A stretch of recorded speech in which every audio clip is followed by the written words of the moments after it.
Mesdames et messieurs, en vos qualités et titres, chers membres du jury, chers co-débatteurs, bonjour.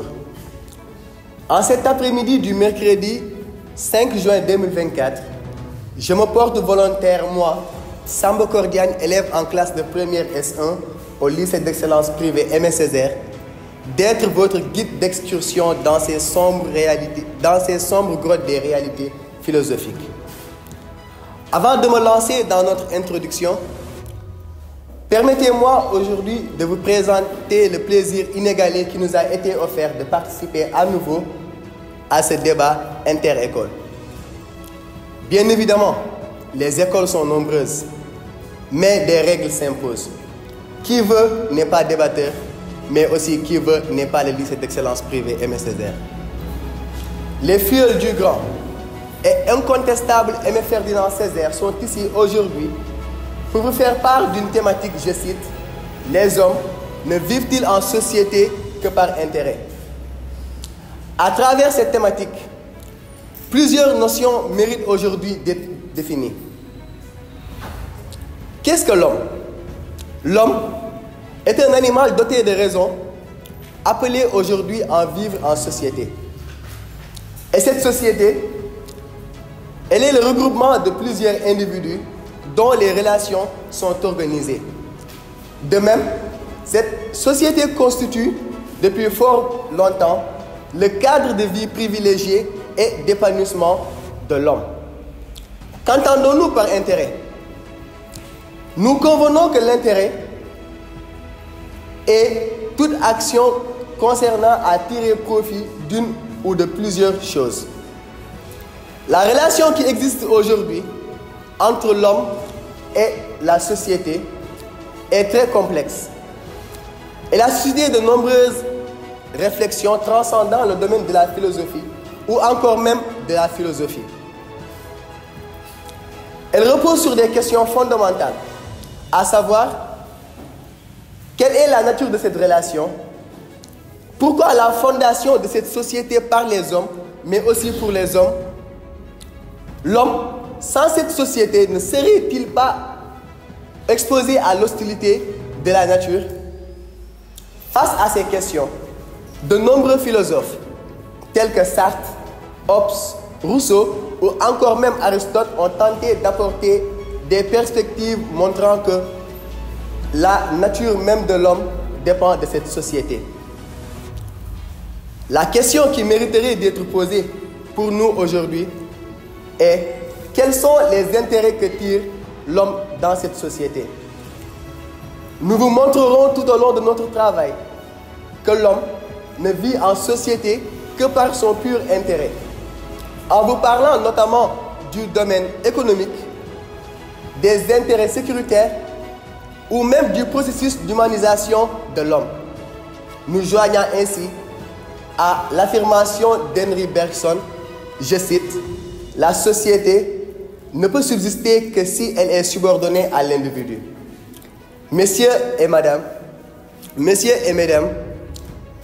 nous sommes convaincus qu'après nos différents passages, vous serez tous d'avis avec nous pour convenir que l'homme ne vit en société que par intérêt. Merci à tous.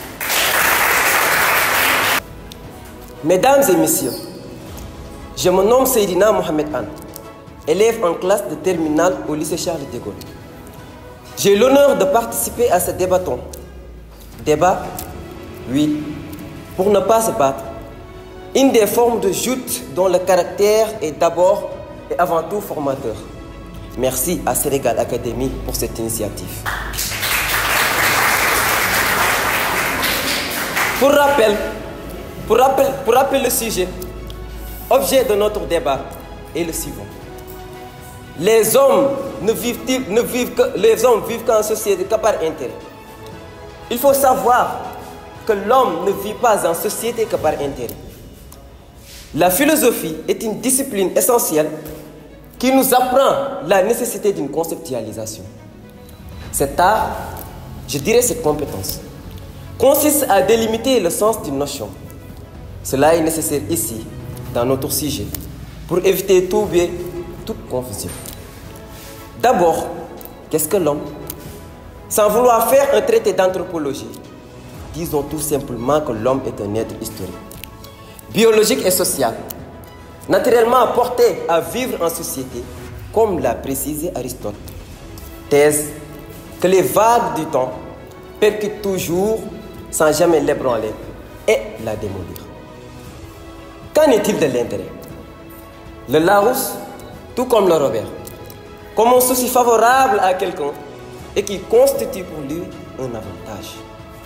Honorable membre du jury, Auguste Assemblée, dans le prolongement de notre éclairage conceptuel, demandons aussi qu'est-ce que la société? Du latin socis, elle désigne un groupe d'individus interdépendants, c'est-à-dire reliés entre eux par des règles et partageant des biens et des valeurs. Bref, une société est une mise en commun des énergies individuelles. Auguste Assemblée, une société humaine vue sous cet angle n'est pas une banque. Une banque, quand l'odeur de la ruine se fait sentir, tout le monde retire ses fonds et l'abandonne, rien de plus. À travers cette analogie, chers membres du jury, pour faire comprendre que l'homme n'est pas un être purement égoïste, qui fait passer sa personne avant les autres et qui ne veille qu'à ses intérêts. Si les hommes étaient mus simplement par l'intérêt et qu'ils s'assemblaient seulement en vue de cette fin, comment expliquer toutes les initiatives humanitaires et humanistes, entreprises pour défendre la dignité de l'homme, sa liberté, entreprises par ailleurs à travers lesquelles nous avons vu des hommes sacrifier leur vie? L'altruisme, bien qu'il soit une exigence de la raison, un impératif au sens cancé du terme, est la preuve du simple fait que l'intérêt n'est pas la clé de voûte de la sociabilité. Cela nous apprend aussi que cette certitude qui a beaucoup souri à la plupart d'entre nous est loin d'être une vérité, à savoir que l'homme est un loup pour l'homme. L'histoire humaine est aussi l'histoire du sacrifice pour l'autre. Merci. Monsieur les membres du jury, honorable public, chers co-débatteurs, Ndeye Aminata Dat, élève en classe de première S2 pour vous servir. Permettez-moi d'abord de commencer par une vérité incontestable. Les hommes ne vivent en société que par intérêt. La culture, en tant que produit de la socialisation, est une construction humaine visant à répondre à des besoins existentiels et pratiques.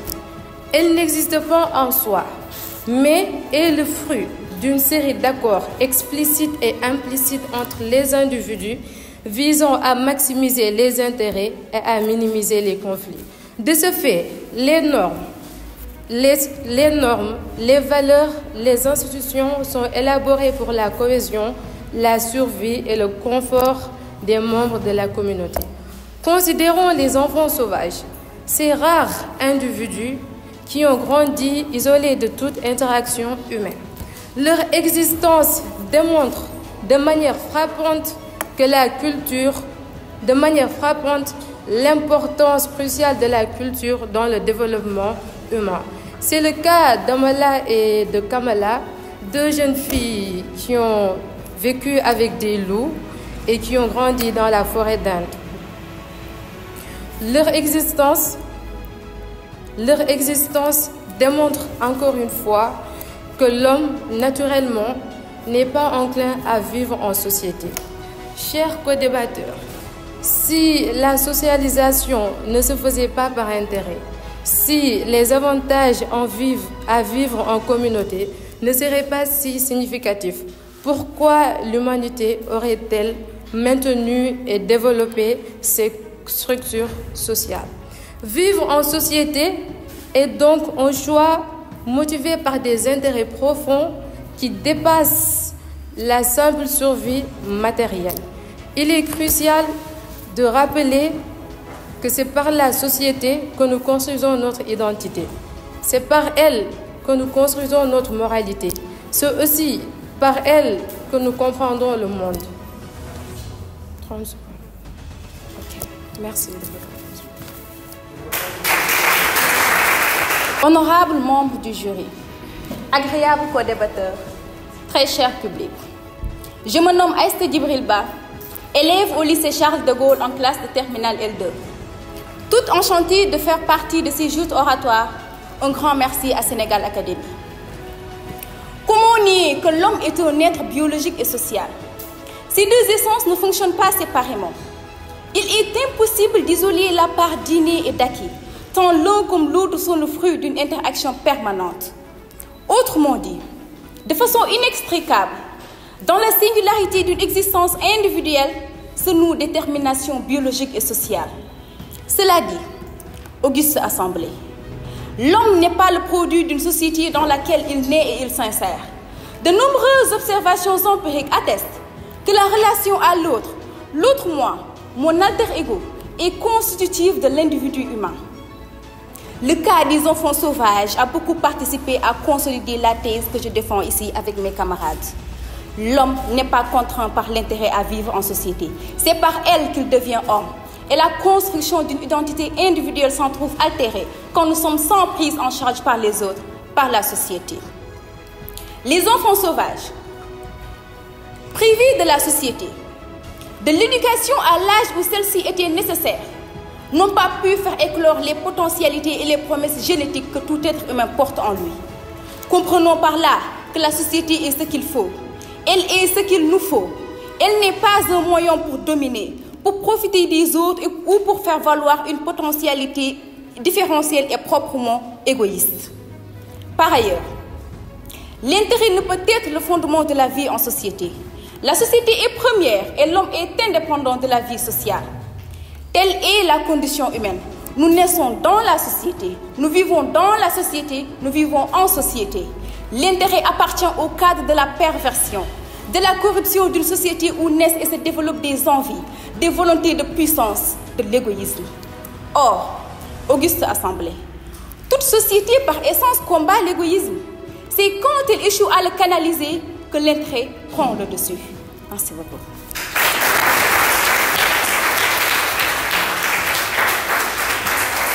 Mesdames et messieurs, distingués membres du jury, chers collègues débatteurs et honorables spectateurs, bonjour à tous. C'est avec un immense honneur et une profonde humilité que je me tiens, moi Ibrahima Diouf, aujourd'hui devant vous pour aborder une question d'une pertinence et d'une complexité considérable. Une question qui touche au cœur même de notre existence et de notre nature humaine. L'homme ne vit-il en société que pour son intérêt? Depuis les débuts de l'humanité, les hommes se sont toujours regroupés en société pour se protéger contre les menaces externes. Ces menaces pouvaient être des phénomènes naturels, des animaux sauvages ou bien même des tribus rivales. Nous remarquons que sans cet regroupement, les hommes seraient mis en danger contre tous ces phénomènes extérieurs. De nos jours, cela se manifeste par la mise en place des organisations, par la mise en place des systèmes tels que la police, la gendarmerie, les forces armées en général. Ces forces armées sont là pour le maintien de l'ordre et de la sécurité. Sans ces armées, les pays seraient en danger car chacun va être chargé de sa propre sécurité, ce qui est impossible. Nous pouvons en conclure donc que les hommes vivent en société pour assurer leur sécurité personnelle. Nous remarquons aussi que les gouvernements ont mis en place des lois pour assurer la stabilité des pays et que chaque individu se sente en sécurité devant son prochain. C'est pourquoi nous allons conclure que l'homme ne vit en société que pour son intérêt sur le plan sécuritaire. Je vous remercie. Élève au lycée Charles de Gaulle en classe de terminale L2, Seydina Limamou Laye Dior pour vous servir. Cher public, honorable membres du jury, la société appartient à notre humaine condition. Cette condition humaine nous apprend sans bourrsade relève de la facticité, c'est-à-dire de ce qui est donné. Ce n'est pas l'intérêt qui est premier, c'est la société qui est première. Cela nous invite à penser que la société, c'est-à-dire l'ensemble d'intérêts, en vue du bien commun n'a pas l'intérêt pour fondement. Laissons aux théoriciens du libéralisme la responsabilité selon laquelle l'homme s'associe aux autres par volonté de chercher son intérêt. La société est un fait ou un principe peu contestable, exige de la part de chaque individu le sacrifice de son intérêt personnel au service du bien commun. Vous comprenez pourquoi par l'éducation, notre égoïsme primaire est nié au profil de l'altruisme. L'altruisme est cette modalité de notre rapport à l'autrui avec qui d'autres rapports sont possibles. Vu pour le petit bout de la lorgnette, la société s'impose comme nécessaire au sens banal de ce qui ne peut pas ne pas être. Honorable membre du jury, la logique de l'intérêt n'est pas le sens dans lequel il faut inscrire le fondement de la vie sociale. Le lien social est naturel. L'intérêt ne le construit pas. La famille, cellule de base de la société, se disloque-t-elle pas quand on ne mange plus à sa faim, quand la carte nous soumet? Non, pas du tout. Nous sommes ensemble parce que nous sommes faits pour nous compléter, pour atteindre une pleine humanité. Là encore, Aristote, le géant Aristote, l'éminent disciple de Platon avait raison. L'homme est un animal politique. Nul ne peut vivre isolé, à moins qu'il soit un dieu ou une bête brute. Je vous remercie. Avant de commencer mon argumentaire, permettez-moi tout simplement de corriger ma co-débattrice, à savoir que les conditions génétiques ne font pas l'homme. L'homme se distingue de l'animal par la raison.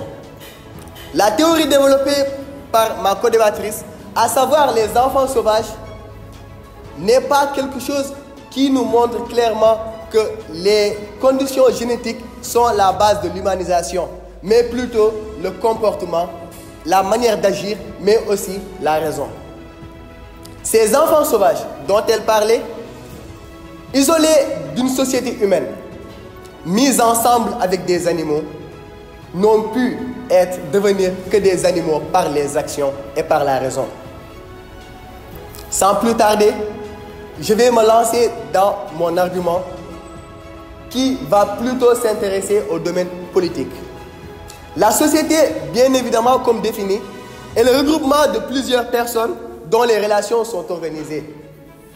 Serait-il possible que tout un chacun prenne les décisions? Serait-il possible que tout le monde règle tout ce qui doit être réglé? Il est donc réellement visible de voir, il est donc réellement notable de voir que l'on perdrait assez de temps pour gérer certaines préoccupations. De là, la société met en place ce qu'on appelle la délégation de pouvoir. Par cette délégation de pouvoir, on entend l'acceptation, mais aussi la soumission de certains, c'est-à-dire ceux qui sont gouvernés par des gouverneurs. Ces gouverneurs sont chargés de gérer la conduite et la bonne gestion de l'État. Allant même vers l'État, du grec status signifiant équilibre, nous pouvons montrer que l'État gère comme il se doit les principes en permettant à tout un chacun, en lui garantissant la sécurité, la paix, l'économie et beaucoup d'autres moyens. Par cette délégation de pouvoir, on peut noter qu'il est de l'intérêt de tout un chacun d'accepter de seconder l'autre afin de montrer ou d'arriver à un fin qui sera finalement l'objectif commun de tout un chacun. Merci à tous. L'idée que l'homme est un être égoïste et qui fut poussé à s'associer par intérêt est un postulat très réducteur. De quel droit pense-t-on que l'homme est calculateur par nature? Égoïste et enclin à la ruse et à la violence. De quel droit affirme-t-on que l'intérêt justifie le rapprochement des autres? C'est une société dépravée, corrompue, c'est-à-dire qui n'est plus dans sa forme initiale, qui réduit les hommes à des loups. Oui, des loups. Ces animaux qui ont hanté nos nids d'enfants. Ces animaux qui terrorisent. Cher public, honorable membre du jury, pensez aux implications d'une telle thèse. Les hommes vivent en société par intérêt. Faire de l'homme un être qui s'associe pour en trouver des avantages, c'est oublier le volet éthique et moral de notre être. Que faites-vous de l'amour, chers co-débatteurs? Pourquoi sommes-nous enclins à aimer notre prochain? Pas nécessairement celui qui est à côté de moi, mais l'homme partout où il vit dans ce monde. Pourquoi tant d'entreprises au service de l'autre? Parce qu'il y a en l'homme des clés éthiques sociales, la voie du devoir et de la bienveillance. Honorable Rousseau en est convaincu. L'homme est bon, c'est dans sa nature. La corruption de notre société engendre des vices. Mais il ne faut pas déplorer, il faut juste comprendre. C'est la leçon de Spinoza. La société est l'entre décisif et indispensable de notre humanité. Si elle est un lieu aujourd'hui de conflit d'intérêts, c'est suffisant pour donner raison à Rousseau que c'est nécessaire pour nous de trouver une autre forme d'association. Si elle est le lieu aujourd'hui de conflit d'intérêts, c'est nécessaire pour dire que l'intérêt ne peut être ce qui la fonde. Merci beaucoup. Chers co-débatteurs, je vous ai entendu protester avec des notions idéalisées de solidarité, d'amour, d'altruisme. Mais n'oublions pas que ces actes apparemment altruistes peuvent être motivés par des intérêts personnels ou collectifs. La philanthropie, par exemple, améliore l'image publique d'un individu ou d'une entreprise. La solidarité au sein d'un groupe renforce les liens sociaux et la survie de ce groupe face à ses adversités externes. Permettez-moi de continuer notre réflexion sur la nature des relations humaines. La structuration de nos sociétés autour de l'intérêt individuel est inévitable et bénéfique. Le contrat de l'échange social, développé par des sociologues tels que Georges Oman et Peter Bloch, postule que les interactions sociales sont fondées sur un système de bénéfices et de coûts. Chaque individu, en s'engageant dans une interaction ou une relation, évalue les avantages qu'il peut en tirer au coût des intérêts qu'il peut en perdre. Cette dynamique est omniprésente, que ce soit dans les relations personnelles, les échanges commerciaux ou les collaborations professionnelles. Prenons l'exemple des employeurs et des employés. Les employeurs et les employés entretiennent une relation professionnelle basée sur un intérêt mutuel. L'employé offre son travail en échange d'un salaire, tandis que l'employeur paie ce salaire pour bénéficier des avantages, pour bénéficier de la productivité de l'employé. Ceci n'est pas un acte de charité, mais plutôt une transaction équilibrée où chacun tire son propre profit. Merci de votre attention.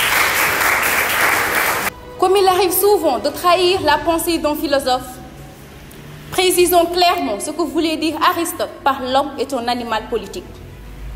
Il voulait simplement dire qu'il y a en l'homme une particularité qui consiste en ce qu'il peut vivre dans une société dont l'intérêt représente la forme la plus haute de la communauté humaine. L'animal vit en vue de sa survie ou celle de son espèce. L'homme qui vit dans la société vit en vue d'autre chose. Il vit en vue de la vie heureuse. En effet, il n'y a que la société qui peut lui permettre de réaliser ce but qui n'appartient qu'à lui. Il n'y a pas d'intérêt ici, mais une fin, celle de vivre heureux. Et c'est par et dans la société que l'homme acquiert les règles de civilité qui permettent de vivre en paix avec autrui. On ne peut fonder la société sur l'intérêt. Il n'est pas le principe de l'existence de la société. Auguste Assemblée, chers membres du jury, ce qui différencie les sociétés animales des sociétés humaines, c'est que dans ces dernières, il y a un principe qui est celui de la satisfaction d'un besoin très particulier, celui de vivre ensemble.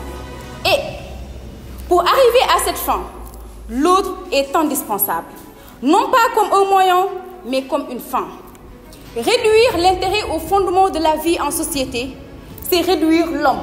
C'est réduire plutôt l'existence à une réalité qui n'est pas proprement humaine. C'est réduire l'homme à un organisme vivant qui vit pour produire et consommer, accaparer et se défendre. Ce qui fonde une société, mesdames et messieurs, une société proprement humaine, ce n'est pas l'intérêt, mais c'est une communauté de valeurs et des projets que les hommes se donnent. Merci beaucoup. Pour conclure, nous avons analysé la thèse selon laquelle l'homme ne vit en société que pour son intérêt. Pour cela, nous avons séparé notre travail sur plusieurs plans. Tout d'abord, sur le plan politique, nous savons tous que les États se sont organisés et ont mis en place des règles et des lois pour garantir la stabilité de la société. Sur le plan économique, nous savons tous que les collaborations sont toutes basées sur les intérêts personnels des individus. En effet, pour chaque entreprise, l'entrepreneur veut que son entreprise gagne plus de l'argent, alors que l'employé veut avoir un bon salaire afin de satisfaire ses besoins personnels. Sur le plan social, nous savons tous que chacun veut être bien émotionnellement. C'est pour cela que les gens se regroupent en société, que chacun rejoigne son groupe d'amis juste pour se satisfaire émotionnellement. Sur le plan sécuritaire, nous avons aussi conclu que depuis les débuts de l'humanité, les hommes étaient soumis à des menaces extérieures et ils étaient obligés de se rassembler afin de se protéger, ce qui veut aussi dire qu'ils servent leurs intérêts personnels. De nos jours, cela se manifeste par les gouvernements, par les forces de l'ordre, par la police, par la gendarmerie. C'est pour cela que nous disons que reconnaître cette vérité, qui est que l'homme ne vit en société que pour son intérêt, n'est pas une vision cynique de l'humanité, mais une manière, une compréhension pragmatique des forces qui motivent les hommes à continuer à vivre en société. Je vous remercie. Il faut surtout chercher à savoir ce que la science nous apprend sur cette question. La neuroscientifique allemande, la neuroscientifique allemande, Tania Singer, tout comme le psychiatre Nicolas Gorgiev, nous font savoir que l'enfant est naturellement empathique. Dès le plus jeune âge, les enfants sont capables de comprendre et de satisfaire les besoins d'autrui. Ils sont donc spontanément dotés d'une capacité à l'empathie qui consiste à ne pas penser qu'à soi et à se mettre à la place d'autrui. Chez cet être, tendre, doux et innocent, où est l'intérêt? Encore une fois, il faut chercher l'intérêt dans une société qui déforme cette empathie naturelle, qui forme à l'égoïsme, qui transforme l'homme et cultive en lui de l'individualisme. Je terminerai avec cette précision fort percutante et intéressante même, on dirait, d'Émile Durkheim, l'un des fondateurs de la sociologie. Dans son ouvrage intitulé « De la division du travail » à la page 222. Si l'intérêt rapproche les hommes, ce n'est jamais que pour quelques instants. Il ne peut créer qu'entre eux un lien d'extérieur. Dans le fait de l'échange, les divers agents restent en dehors les uns des autres. Et l'opération terminée, il regroupe et reprend tout entier. Aujourd'hui, il m'est utile de m'unir à vous.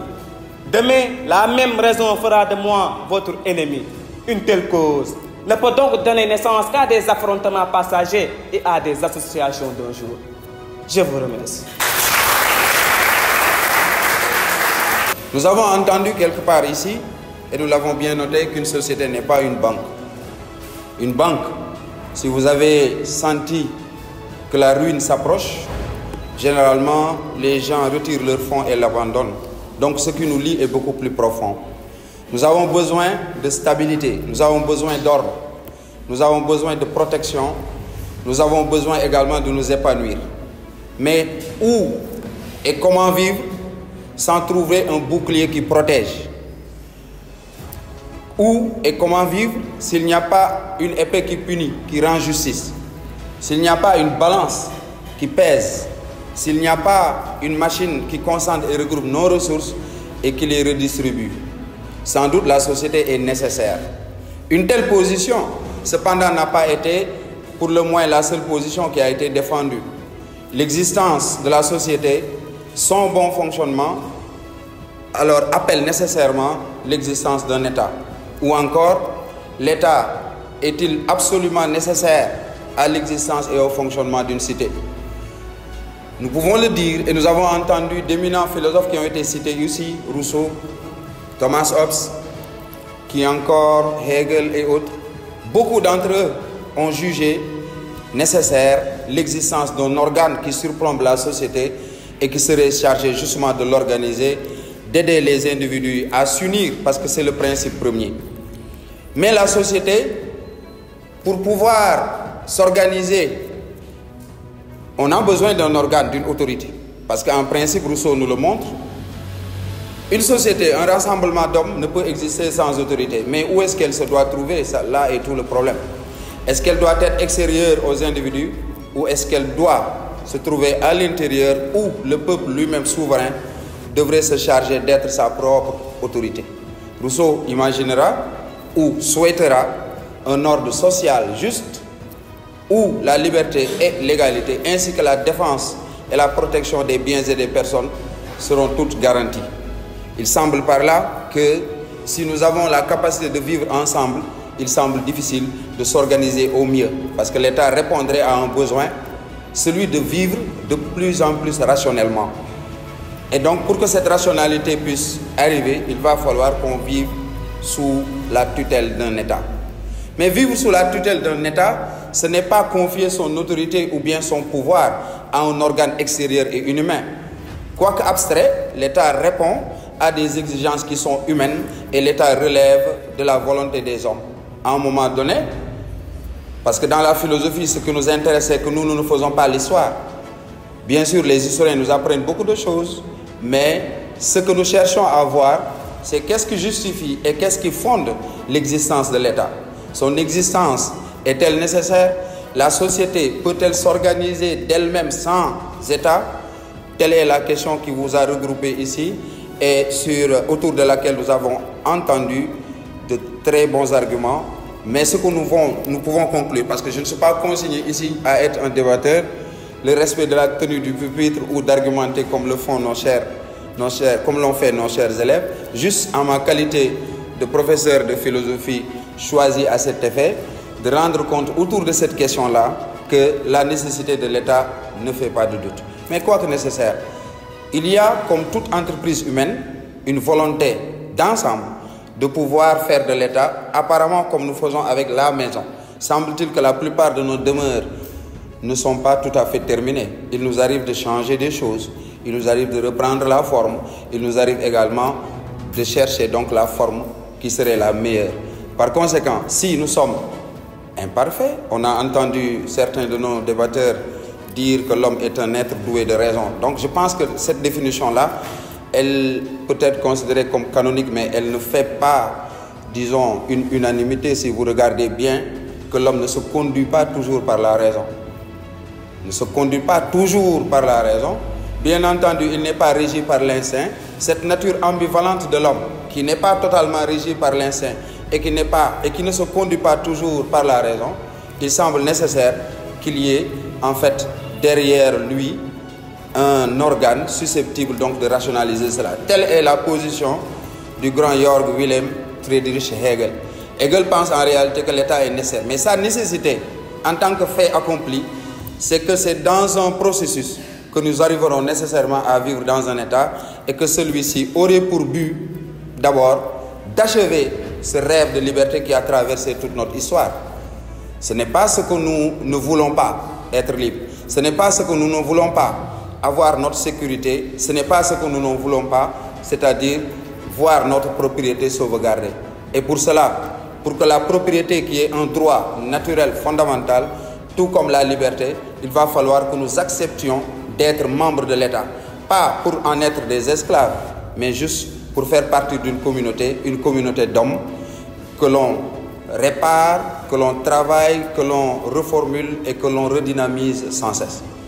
Voilà en fait le mot de la fin, c'est que l'État n'est pas un phénomène, disons, achevé et qu'il ne faut pas le considérer tout à fait comme un phénomène accompli. L'État, c'est un travail. Par rapport à l'idéal démocratique qui en est aujourd'hui le soubassement, nous comprenons qu'il n'y a pas de démocratie aboutie. Nous n'avons que des démocratisations plus ou moins abouties. De telle sorte que ce soit l'Amérique, le Sénégal ou la France, nous avons du pain sur la planche. Il faut revoir là où le bas blesse, là où ça ne va pas, pour être en mesure de corriger ensemble et de vivre dans une société meilleure. Voilà ce que j'avais à dire pour cette première question. Pour l'autre question qui a opposé le second match, sur lequel l'objet de la réflexion portait sur la question suivante: les hommes ne vivent-ils en société que par intérêt? La tâche nous a été plus facile d'avoir entendu des deux côtés une très belle entreprise de conceptualisation. Vous savez, dans une démarche philosophique, la conceptualisation, c'est-à-dire cette opération qui consiste à délimiter le sens des notions, est une opération cruciale. Parce que les mots que nous employons, les notions sur lesquelles nous réfléchissons sont polysémiques. Et le travail philosophique devrait d'abord inviter à une délimitation. La société, l'intérêt et le vivre ensemble auraient un motif. Est-ce l'intérêt qui en est le motif? Peut-on penser que les hommes se sont réunis par intérêt? Nous avons entendu certains de nos débatteurs nous éclairer la lanterne. Si l'intérêt est le motif de tout regroupement humain, que faire de l'amour? Que faire des initiatives humanistes, humanitaires que nous déployons? Comment se fait-il que des hommes se sont sacrifiés pour pouvoir mettre leur vie en danger au profit de leurs semblables? De l'autre côté, penser que nous nous regroupions pour être libres, pour être en sécurité, cela ne relève-t-il pas de l'intérêt aussi? Mais ce n'est pas l'intérêt au sens d'un avantage calculateur. Si l'homme est un animal doué de raison, le sens du mot raison, c'est la ratio. Ratio veut dire calcul. L'homme n'est pas un être qui serait éperdument calculateur, qu'on pourrait considérer comme étant un loup pour son semblable. Et les implications d'une telle thèse nous interpellent aujourd'hui. Pourquoi sommes-nous ensemble? Que faire de notre inclination éthique et morale? Faut-il ramener l'homme simplement à un être calculateur qui serait mû par son intérêt, orgueilleux, envieux, égoïste, manipulateur? Ce serait donc une vision pessimiste de l'homme qui ne pourrait pas demander à prospérer, pourvu simplement que la société que nous avons ensemble à bâtir demande qu'on développe de l'altruisme, demande qu'on développe de la bienveillance, demande qu'on cultive l'amitié au sens aristotélésien du terme. Que l'on se rapproche de l'autre, non pas pour essayer de calculer, pour tirer profit de lui, mais qu'on soit ensemble avec lui dans la mesure où nous ne pouvons pas vivre seuls. Cette thèse d'Aristote, qui en substance dit que l'homme est un animal qui ne peut pas subsister seul, correspond à une thèse aujourd'hui que l'on a essayé pendant longtemps de remettre en cause, mais cette thèse-là, elle résiste. Pourquoi? Parce qu'il faut en faire le pari.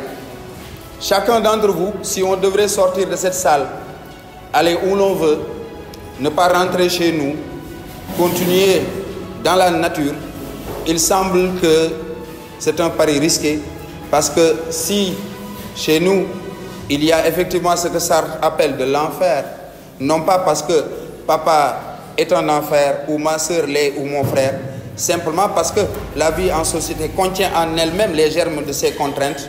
Il suffit simplement de penser que nous ne pouvons pas ne pas vivre ensemble.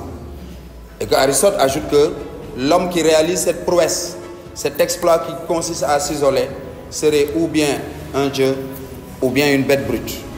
Que donc notre nature est déjà sociable. Le géant des Lumières Emmanuel Kant a justement relevé chez l'homme cette double nature. Pas que l'homme est asocial ou que l'homme est social, mais que l'homme a une double tendance, une tendance à la sociabilité et une autre à l'insociabilité. Nous ne sommes pas définis par l'insociabilité, nous ne sommes pas simplement définis par la sociabilité aussi, parce que nous avons en fait une inclinaison ou un penchant vers les deux. Si nous parvenons à vivre séparément ou à subsister seul, nous allons découvrir en réalité tout ce que l'un des ou l'une des débattrices nous a dit tout à l'heure, le péril qu'ont connu les enfants dits enfants sauvages. Ces enfants sauvages, au cours du XXe siècle, nous ont montré, parce qu'en réalité, beaucoup de travaux dans les sciences humaines ont eu à se pencher sur ce cas pour montrer que l'homme doit beaucoup à la société. la transcendance de la société est indiscutable. Nous devons tout à la société, aussi bien notre existence que notre épanouissement. Et pour cela donc, cette transcendance, s'il faut la refuser, il faut demander des comptes à Socrate et la société de Jérusalem. Il faut demander des comptes à Antigone et la société de Thèbes, Jésus et la société de Jérusalem, Martin Luther King et la société américaine.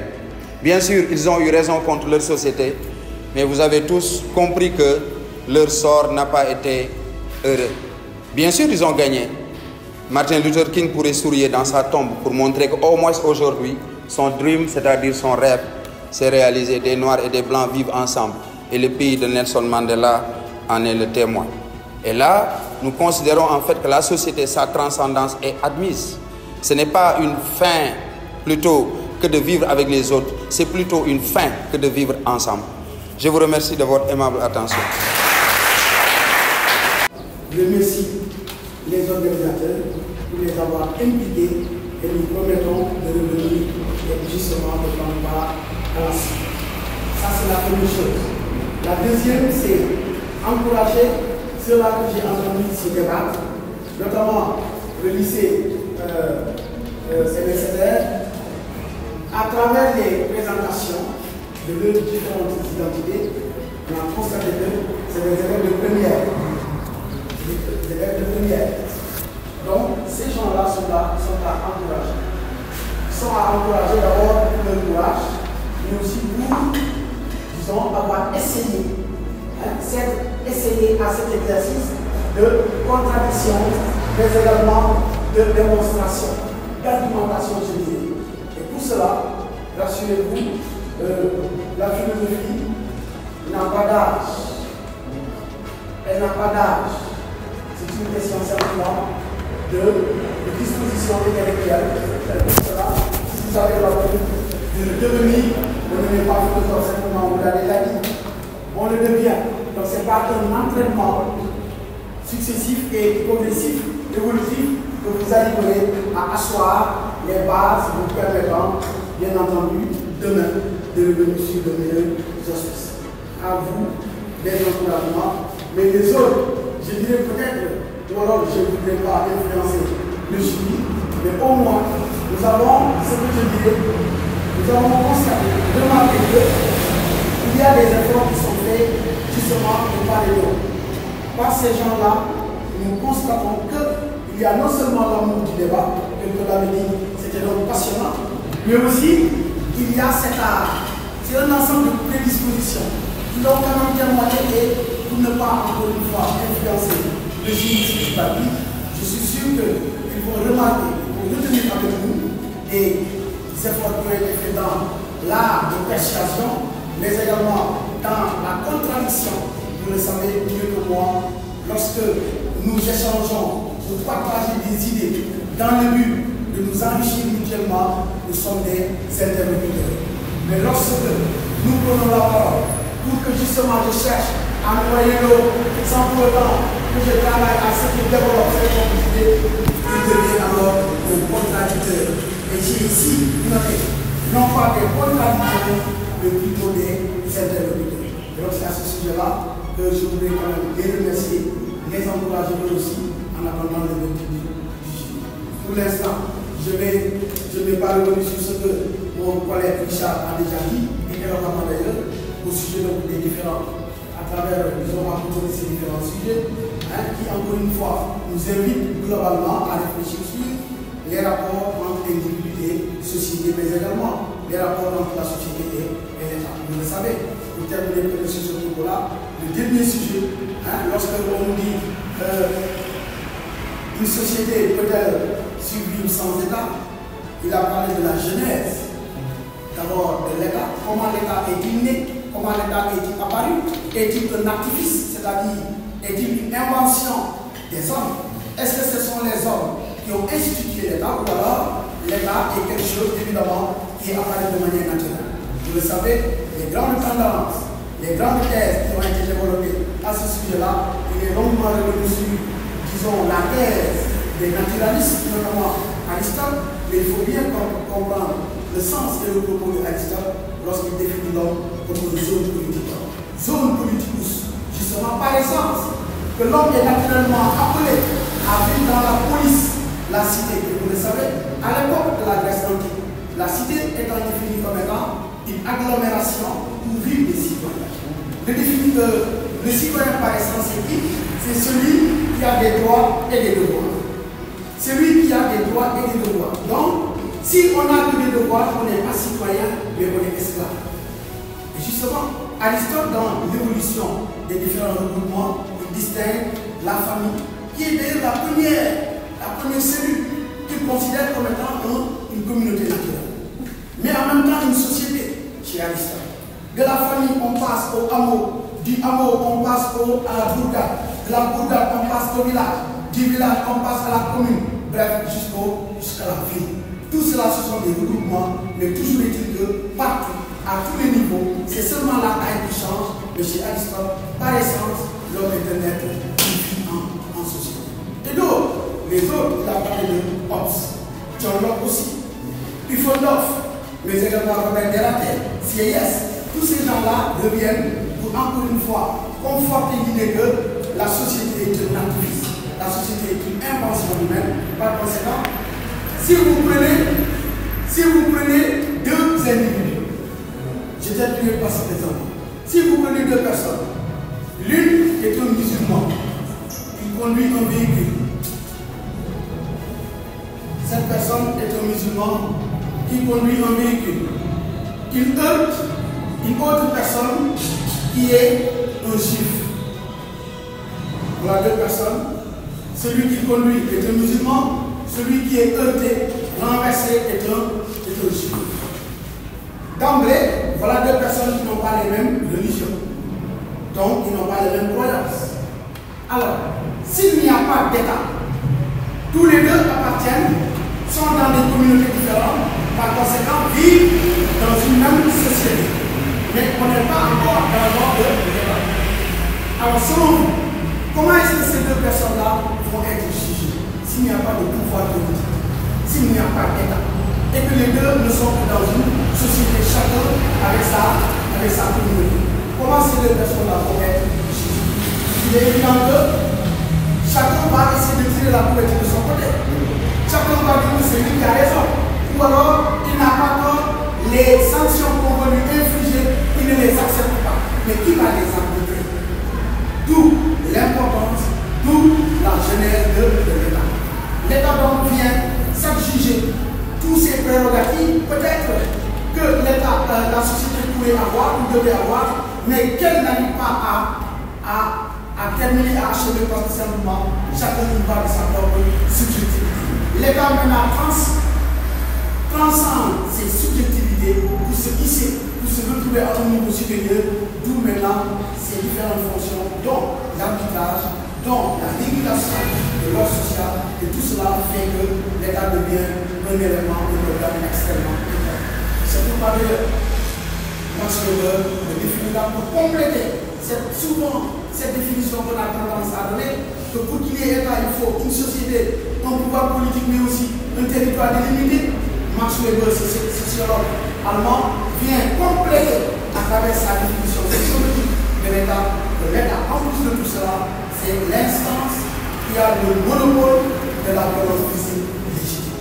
Donc cette dernière définition, je vous invite véritablement à davantage la regarder parce qu'elle est non seulement essentielle, elle est importante, mais elle vient davantage donner beaucoup de sens à la première définition. L'autre chose aussi, c'est l'intonation. C'est-à-dire, vous dites parfois des vérités qui méritent que le jury prête attention à ce que vous dites. Que ce soit parfois des définitions, que ce soit parfois des arguments, peut-être tirés d'un livre, tirés par exemple d'un auteur, etc., etc. L'intonation ne doit pas être la même chose que lorsque vous commencez par exemple votre discours. C'est-à-dire qu'il faut varier parfois vos voix. Mais on a vu des débatteurs qui ont gardé la même intonation du début jusqu'à la fin de leur discours. Ce qui nous regroupe ici ce soir, cet après-midi, concerne les besoins de cette compétition ô combien importante. Hein? Non seulement pour la ville de Saint-Louis, mais aussi pour les jeunes que vous êtes. Parce que Sénégal Academy s'est donné comme mission de former, informer et reformater la jeunesse qui doit construire le pays. Et je suis très bien placé pour le dire parce que je fais partie de la première génération qui a eu à bénéficier des services de Sénégal Academy. Et je dois vous dire que c'était en 2013, alors que j'étais dans l'un des lycées de Saint-Louis. Et franchement, devant vous, je lui présente à Abdoulaye Diop, bien sûr, l'immense expression de ma gratitude en tant qu'initiateur de cette noble, voilà, cette noble chose. Monsieur Sall, je vous salue parce que quand même, hein, vous êtes dans le même sillage sur le plan institutionnel, mais aussi avec des dimensions sociales. Vous tous, vous contribuez à former la jeunesse qui doit développer notre pays. Très cher professeur, je vous passe le salut. Distingués invités, le sujet était intitulé comme suit. L'homme ne vit-il en société que pour son intérêt? Sur un plan, les éminents professeurs sont revenus sur les aspects philosophiques du sujet. Et comme le disait Fébulin Sarr dans Afrotopia, nous, Africains, pour nous en sortir, il ne faut plus que l'on marche sur les plates-bandes des autres. Nous n'avons personne à rattraper. Nous devons y aller en construisant notre propre chemin avec nos propres paradigmes et notre propre histoire. Et dans ce sens-là, je vais parler de l'intérêt de l'homme à vivre en société selon un autre paradigme. Lequel? N'est-ce pas nos grands-parents qui ont donné jour à la première des civilisations de l'humanité? Nos ancêtres, bon, pour être plus précis. Cette civilisation n'est-elle pas née en Égypte? Alors, pourquoi aujourd'hui, pour parler d'économie, pour parler de médecine, pour parler de philosophie, nous sommes parfois obligés de nous départir de ce patrimoine-là dont Cheikh Anta Diop disait qu'il faut qu'on s'arme de science jusqu'aux dents pour l'arracher? Est-ce que nous sommes appelés à rester dans ce paradigme de réflexion pour nous imaginer à partir de la langue d'autrui, à partir du corpus intellectuel d'autrui? En citant, bien sûr, et c'est avec la rigueur de la science qu'on le veut, Aristote, Platon, et tous ces auteurs-là, sans oublier de signaler que la plupart d'entre eux, Platon, des textes ont signalé qu'il a séjourné chez nos grands-parents pour se faire initier et retourner chez lui pour traduire cela en un corpus intellectuel. Donc, en traitant ce genre de sujet, vous, en tant qu'intellectuel, parce qu'il n'y a pas d'âge pour être un intellectuel, vous, en tant qu'intellectuel, qui devez réinventer l'Afrique, choisissez bien la base sur laquelle vous voyez le monde, les outils avec lesquels vous regardez le monde. Parce que nous avons tout pour le faire. Eh bien, quand même, n'est-ce pas le Nil qui, après la sédentarisation, pour entrer en vif dans le sujet, après la sédentarisation, n'est-ce pas le Nil qui a regroupé la première communauté qui ensuite s'est développée pour donner un État, une civilisation?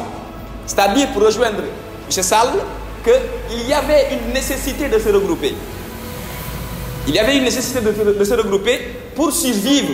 Parce que n'oublions pas que c'est l'agriculture, parce que nous, économistes et anthropologues, nous le voyons sous cet angle-là, c'est l'agriculture qui a été l'un des paramètres principaux qui ont poussé l'homme à se sédentariser.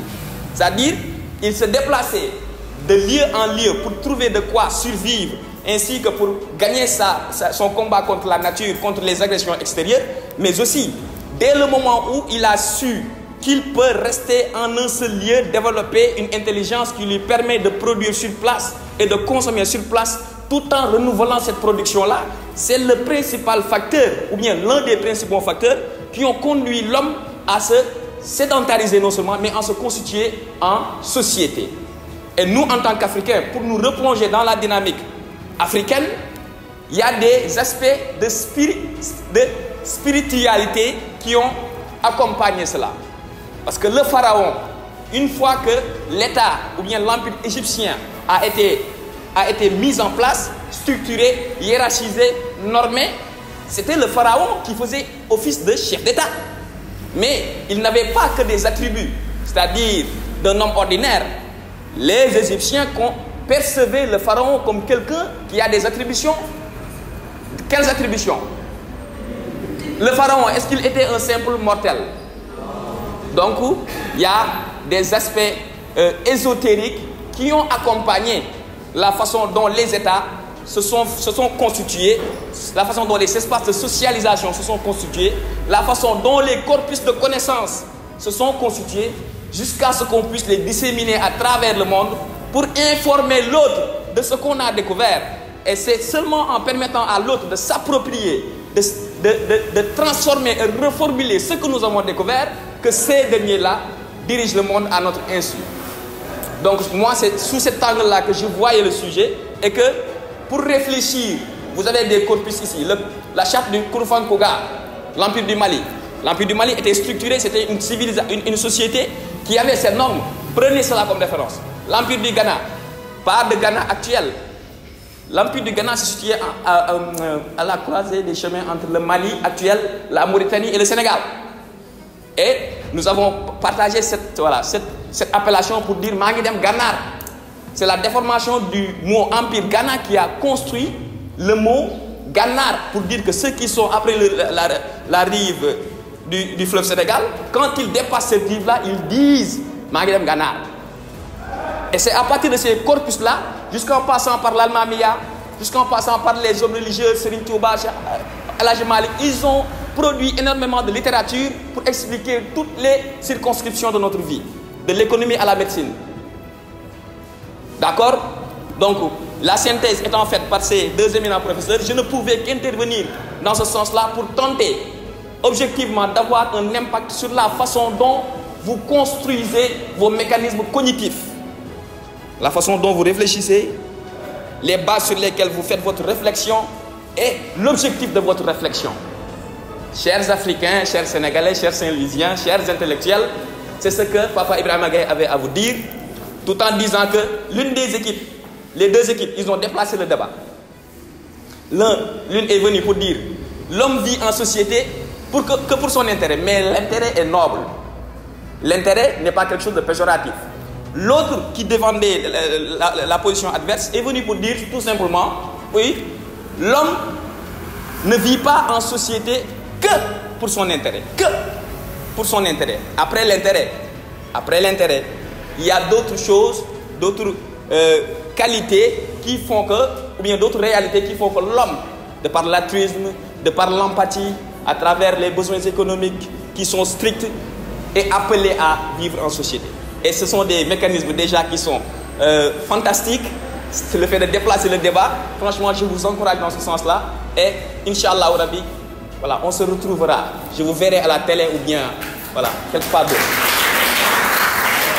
Malgré que vous êtes très jeune à débattre sur des sujets très techniques, des sujets philosophiques qui nécessitent une réflexion profonde, une réflexion des recherches, félicitations à vous. Félicitations à vous.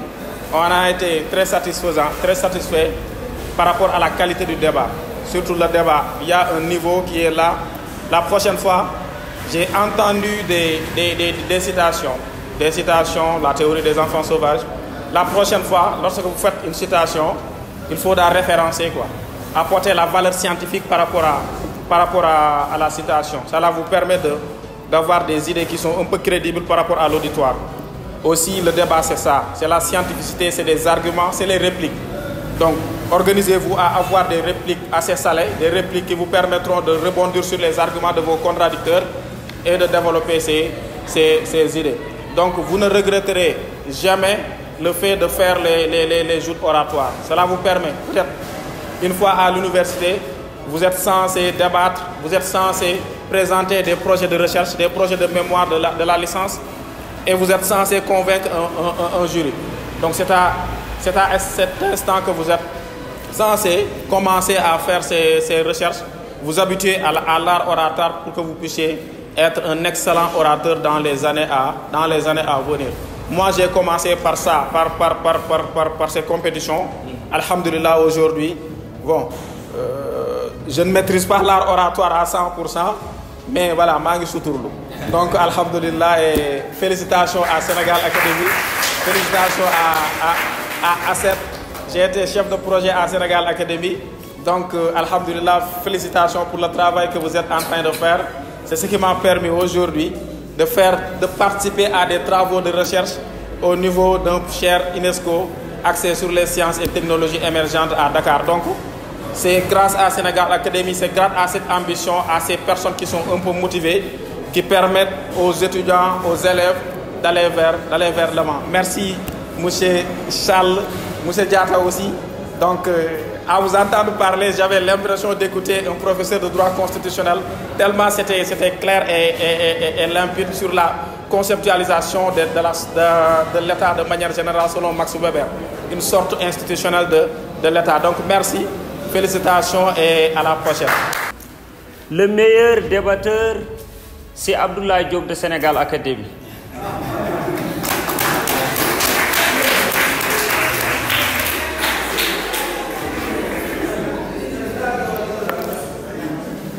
Et au regret de vous dire que l'équipe qui a gagné, c'est Sénégal Academy.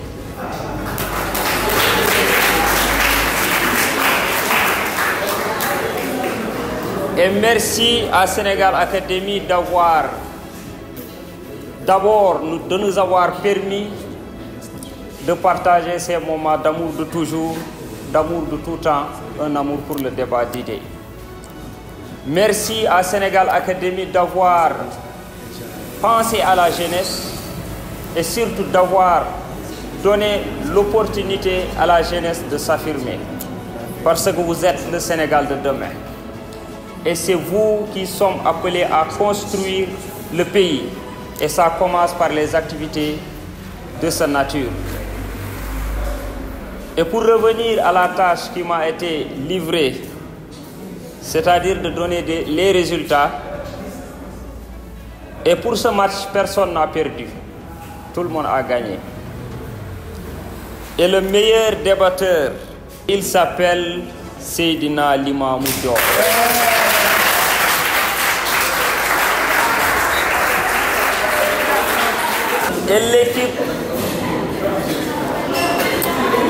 Et l'équipe qui a perdu a une moyenne de 12,24.